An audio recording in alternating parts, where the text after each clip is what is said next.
Hello, everyone, and welcome back to Talking Points with KPI, episode number 61. Today we have the normal crew, Dan, Chase, Eric. We today are going to be talking about AUX and gap year programs that we are having at KPI. So for those of you who are kind of out of the loop of what is going on, KPI has had great success taking athletes that are not competing in their upcoming spring and moving them into a team environment that following year. Either Eric or Dan and Chase, I kind of want you guys to kind of give the background on why you started it and why it kind of became a thing. Well, I think, I'll let Chase talk about the AUX because that was his idea. But basically, we've had different situations since we've opened where guys weren't playing in the spring. Some guys got cut. Some guys were hurt. Some guys were gap yearing. They weren't quite, Gabe Barrett last year wanted a higher level of college for himself than he had out of high school. So he took the year off to train. And all of them have had incredible success and moved on to great, either back to their high schools with healthy and ready to go, or into really good college programs. The two guys that were gap yearing with us last year. So, as we've looked at different ways to keep things going in the spring when things slow down here, Chase had a really good idea about the AUX program, which is basically a gap year program. Yeah, and then just kind of give some background. Yeah. I think we all know, especially when you start getting it in the spring, like the red shirts, your focus as a coach then goes to everybody that's starting, getting guys ready to go, right? Yeah. And continuously competing. You don't have the energy, especially with how many guys that are on one team, whether it's JUCO, 4-year, whatever, to be able to really develop the red shirts. And that's the whole point of the red shirt year, right? Hey, you're not going to make this team, right? But we need you to develop and get ready for next year.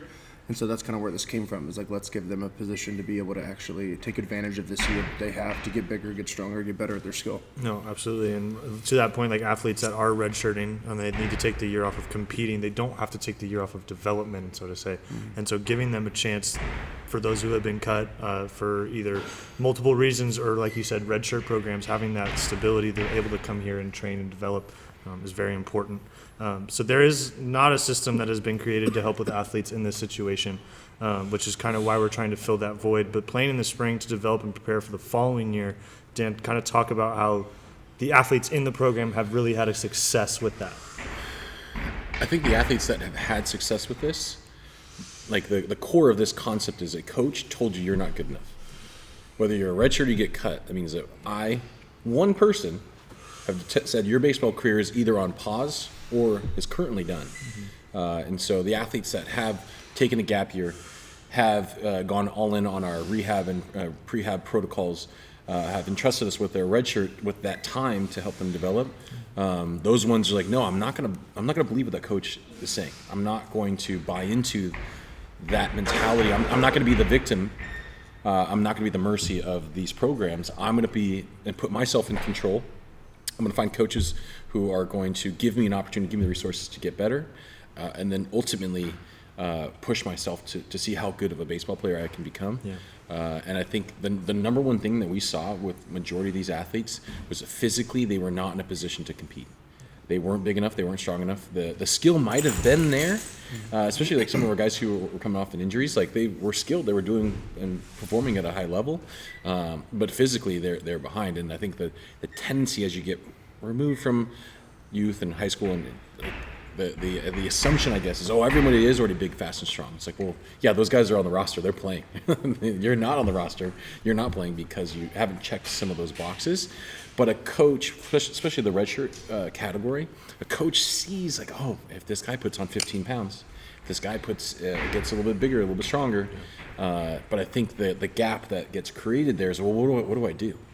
And especially at the collegiate levels, those athletes tend to fall through the cracks because, like Chase said, there's another 20, 30, 40 dudes who, as a coaching staff, we have to take care of. And I only have so much resources and capacity to a lot to those guys. Yeah, and I want to talk about that side of the coin where, yes, this isn't like a counteract to those coaches that aren't paying attention to the red shirt. It's their job to win games, and that guy's redshirting. They don't get any attention in the spring. It's just the way it is. And when I've had talks through the years with guys that are redshirted, I'm like, hey, I always say there's two kinds of red shirts. The guy that shows up every day and gets after it, gets in the weight room, and then the guy that kind of fades away. The vast majority of red shirts fade away. They're cast off to the side, and that's a really good kind of exit cue kind of a situation. but like Dan said, like there is some physical things you can do to bridge that gap. It's not usually the biggest, strongest player that's redshirting. Yeah. There's always outlier situations, but for the most part, you aren't going to get bigger, stronger, and faster and develop physically if you're shagging, like most redshirts shag. Yeah. If you're not getting your reps, like most redshirts don't get reps. If you're just sitting in the dugout, like most redshirts just sit in the dugout. So we're trying to provide an alternative, and we're actually working with coaches at the colleges on this. So they can be like, yeah, like get him out of here. Like tell him to go train. We don't need him just standing around being another body. There's like 45 other bodies out there. Absolutely. I think a really funny analogy, now that we're talking this out loud, it's like the injured athlete. You could keep them at the field. No, you send them to the AT. You send them to go get rehab. You send them to go get treatment because your time is best spent with the person who can solve your problems. Right? Yeah, it's literally the same exact idea. So you keeping them in practice, you keeping them on the field, you taking them to travel where, yes, the camaraderie, yes, the experience, all those things that we want those guys to have, it might not be in their best interest. So I think it's, I hope that's a very clear and a very parallel analogy. It's like, again, you wouldn't just hold on to your guy who's got a bum shoulder. Yeah. You're going to try and figure out how I can get this guy fixed, and you don't have the capacity, the resources, and then expertise with the injuries piece, but with the others is purely capacity. Yeah. And to an extent, too, like you shouldn't. Like you're redshirting them for a reason, right? Like you need to focus on your guys, and that's like that's the point, True. But at that point, right, I mean, kind of like to a coach's credit, we, like Erik was saying, right, they kind of fall into the cracks because they don't pay attention enough. I've always been curious with this, like where does the priority go for that athlete, right? Because they want to please the coach, they obviously want to be there at practice, and then they come here, and the conversations are there, like you said, the communication is there, but that coach kind of like always puts that under the wayside. And I've always kind of been curious with the red shirts, like how does that priority change? Because like you said, if you said he's injured, the priority switches. That they're getting taken care of, but the red shirt doesn't. So I'm very curious on how. I think it pushes the boundary of like, because with an injured athlete, to your point, like the goal's very clear. Yeah, get him back to health. We need to get you back to health, and I think that pushes the the envelope a little bit on like, okay, you're redshirting, but here's exactly what I need you to get better at, instead of just like you're just redshirting because you're not good enough. Sure. Like let's give you goals and or whatever it may be to get you starting next year, and like that's the kind of the idea. Is like tell us what you want, we can help them with that. The other analogy I'm thinking of is, kids will come back, especially college guys will come back, and we've had this with pro and minor league guys. Okay, I have this plan built out, arm care, throwing, hitting, whatever it may be, and I feel like I need to follow it to a T. It's like, hey, the other 20, 30, 40 guys on the roster got the same exact plan as you, and you're competing for playing time against them. Do you want to do the same exact thing as them? If you do, go for it. But putting together an individualized plan, attacking your low-hanging fruit, figuring out what your weaknesses are and maintaining your strengths, that'll likely put you in the best position to succeed. And I think the same thing with this, where it's like I think if I just follow the plan that a coach is laying out for me, it's like, hey, like that might not end up being the best in your best interest, and it might not lead to the greatest results. So I think the red shirt, I think the temptation is to abdicate responsibility. I'm trusting the coach's plan, trust the process. I'm going to listen to what they have to say. They control my, I know my favorite saying, they control my playing time. Like I need to keep them happy. And it's like, going back to my winter break analogy, if you show up in the spring and you're dominating, you're hitting freaking bombs and you're throwing strikes and getting everybody out, oh, great job, Chase, thanks for following my strength program. They're never going to question if you did it or didn't do it. But if you show up and you get hurt and you suck and you don't succeed, then you're like, oh, clearly you didn't listen to my plan. So they're never going to question if you're having success. So all that matters is showing up and being ready to compete, and I think that's the core of this program. No, absolutely. And so KPI has already had success with gap year athletes, like we've talked about. We are going to formalize the system with the AUX program, like we've talked about prior. But kind of talking on that point, either kind of an open-ended question, but what would be advice to either a coach and or an athlete to when they have to, like as a coach for that situation, like I have to make decisions quick. I have a season coming up. The kid has a lot of situations. There could be 4 second basemen. I have to put him there. I have to redshirt him. For the athlete, that's very disheartening to hear. Sometimes the situation calls for it, and that's how it works. What would be your advice to either side of, hey, like don't waste your time. Like you have an opportunity to do it, and we're going to give it to you. I mean, I'll take the coach's point of view because I was that coach that would redshirt someone, and it's like, hey, like let us take him off your hands, like it's so hard to manage things during the spring. You're on the road full time. You're trying to win games. You're trying to balance playing time. You're trying to get everyone reps in practice. It's so much that you can't worry about that kid that's redshirt, even though you might love him and he might be a part of your program, of course, but you just don't have any bandwidth. Yeah. And you shouldn't. Like, the spring's crazy for a reason for college coaches. So, you know, my advice to them, and what we've, you know, as we've done some outreach here, it's like, hey, like, you know, let's partner together on this. Like, we'll keep you updated. Like, let us do what we're good at. And you go do what you're good at, go win ball games on the field, you know, and we're good at training guys to help coaches win ball games on the field. So that's been my, I guess, stance on it. And, you know, so far, pretty good reception from the coaches. And then kind of talking from the athlete's point aside, like how have you seen them kind of, you can either talk about talking with kids who have been in the red shirt and hasn't gone so successfully, or kids who have actually gone through the program themselves and just seeing that other side of it. Yeah, the one I empathize the most with, like I should have been a red shirt. I should have redshirted when I was playing, and it is an opportunity. I think a lot of kids will be tempted into thinking, "Oh, coach doesn't like me," or "Coach." The stigma. Yeah. There's everything that comes the negative component of you're just being told you're not good enough. So I can empathize with that, and I think it's you got to view it as an opportunity. Like, I have 1 full year, 12 months. How good can you get in 12 months? Yeah. Right. And then I think the one that I also empathize with is it's just an unfortunate nature of the beast. Kids are getting cut from the high school programs right now. And some programs, you got really, really good programs, and there's a lot of talent there, and you're going to get cut, and you're still a good ball player. Shouldn't quit, shouldn't give up. There's other programs where you're getting cut because you just flat out aren't good enough. You have to have your time.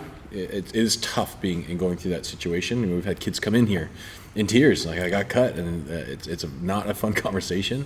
But once you get past that, you say, okay, I'm going to take back control over my baseball destiny. Yeah. I'm going to do what it takes, and I'm going to show up at tryouts next year and prove that coach wrong, that I'm good enough to play in your program. I'm good enough to do that. So I think have your moment of mourning. You know, it's totally fine to be upset and let down and disappointed. Absolutely. Once you get past that, avoid and stay away from the victim mentality, and then figure out a plan that's going to get you to reach your full potential within the next, 10 to 11 months. I think what's going to give these athletes confidence once this program gets really up and running is, like, with all the athletes we have training here, like, we can confidently tell you, like, the direction that you need to go in order to like be a starter on this team, right? Like, and for those I want to kind of clarify that for those of you, for him saying that, it's not like some outlandish thing for him to say. We have data that is backed up with systems that have created a athlete path for them to be successful. So for him to say that, and us three that are next to him go, yeah, easily, and you probably are like, well, why would you say that? That's so outlandish. It's because we have the data that's been proven to back up and give these athletes a gateway to success. And the one thing that I think you're also speaking to is, I think you did the report. Yeah. We have like 20 plus high schools or 25 plus high schools. Mm-hmm. It's exponentially grown in the last 2 years as far as the number of high schools. So again, we have some of the elite players from the elite high schools, and then we have some of I'm the best player on my high school team, and if I throw 7 innings and throw a shutout, we win. Like, we have that entire spectrum. So yeah. Okay, go ahead. Sorry, I didn't mean to cut you off. No. I mean, that was basically going to finish it. I mean, we got high schools, we got D3s, D2s, D1s, we got some pro guys, we got some guys that are going to get drafted maybe at high school. Like, we have all this data, like, to be able to show you where you're at now, and then what's going to get you to where you want to be in this game. Yeah. And something else we haven't touched on too, it's the guys that are rehabbing. Like, we've had incredible success with guys that are hurt in the same situation. Like, the school's AT just doesn't have the bandwidth to sit there and rehab someone properly, that's coming off a major injury, especially a throwing injury. And they're probably not experts in it either. Like, a throwing injury and a rehab is very, very specified. There's only one population in the world that does it. It's a thrower, And so a lot of them don't have, the AT that, has good education stuff. They probably don't have a ton of experience. Like, we have a massive amount of experience rehabbing these guys. So in the last 2 years, we've had one guy each year staying with us for the full year rehabbing. Obviously, Aiden did great last year, and Ryan's crushing it right now. So it's something that we can do very well for someone that, again, can either sit there and watch a game in the dugout and be heard and get, low level attention from an athletic trainer, or you can come in here and get a ton of attention. Yeah, I think the AT side, the injury component, I do think the two gaps that are there is capacity again. An AT, especially for a junior, for a college in general, you usually have one. And if you are at a D1, you're going to have multiple. But even at the D1, then you have a multitude of sports that you're responsible for. Yeah. And then connecting the dots to throwing, it's not in their wheelhouse. They shouldn't be. Unless, I mean, maybe if you get lucky, you have like an ex-baseball player, but even from that standpoint, they're not going to have the capacity or the ability to, okay, hey, we're going to do our arm care exercise, and then I'm going to build your return to throwing program, and I'm going to come out and make sure you're doing your return to throwing program quickly. It's just kind of like, here it is, ice stem, send you out on your way, and it's not their fault. It is a capacity issue, because that position, specifically in California, is not a job that pays very well. And there isn't any regulation. We learned that a long time ago. Like, there is no regulation on ATs as far as like actually having to have them. Good schools have them because they know they can be very, very helpful. So yeah, I think the injured athlete, again, you have the opportunity to sit around and do nothing and shut it down. Don't throw, don't swing, just rest. It's like, God, there's so much that you could be doing to work around that injury during this time. And kind of to touch on that, I mean, I want to kind of talk about it a little bit because you guys have had such vast experience with it. What kind of level of trust goes into that with a college coach or a high school coach? Because, right, he's injured, and as a coach, you don't really know anything about injuries, and you don't know how to go about it. And you're kind of just blindly trusting us to make sure that he gets back to 100% and more. How, and we talked about the communication piece, and I think you should touch on it again, but how is it our job to make sure that they are in the loop all the time? I think there's a whole bunch of factors to that. One is reputation, right? Like, we've done it, and people understand that we've done this at a high level. Two, if the athlete's already trained here, then obviously there's a lot of trust built up there. Relationships is always there, and that's really kind of what we rely on a lot in this area, is just relationships that have been cultivated over a long amount of time. And then, something Dan's been working on, and we should have probably more formalized by the summer, is a systematic way we have outreach to schools on injuries, on performance, on everything. It's one of our big goals, is to like create a system where we are just like we have a system for cleaning, and just like we have a system for our hitting, we have a system for notifying coaches, high school and college coaches, what's going on in this building with their athletes. I think from an injury standpoint, and I've had 4 or 5 phone calls, just as far as more so updating guys that are not on the timeline they want to be on, like having different setbacks, whatever it may be. Obviously, communication and open communication, I think that there's a tendency to play the blame game. Blame the drop ball coach, blame the facility coach, blame the high school coach. Yeah. Like, it's already happened. Kids are getting hurt at the highest rates that we've ever seen before. So we just need to accept the fact that kids are going to get hurt. It's the nature of the beast. We're going to try and mitigate that as much as we can, but we're dealing with 14 to 18-year-olds. Right? Like, we're dealing with, we don't let them vote. We don't let them buy alcohol. We don't let them buy tobacco. Like, they have no rights. So, like, it's going to happen. So instead of just moving past that, instead of going into the blame game, we got to move right past that and get to the solution mindset. Okay, how can we help this athlete get better? Again, communication. And then I think the other is giving them to the person who's in the best position to help them. Again, you as a high school coach or a college coach, your job is to write the lineup. Your job is to make sure your coaches are doing their jobs, make sure that the team is organized and is prepared to win ball games. And I had this phone call the other day. Like, I'm following what a PT and an ortho. Like, I'm following a doctor's orders right now. It's not my word. Yeah. I'm just the middleman relaying to you, here's the plan. And so I think, with that injured athlete and that side of things as far as communicating it, it's the more that you just, okay, we're all on the same team.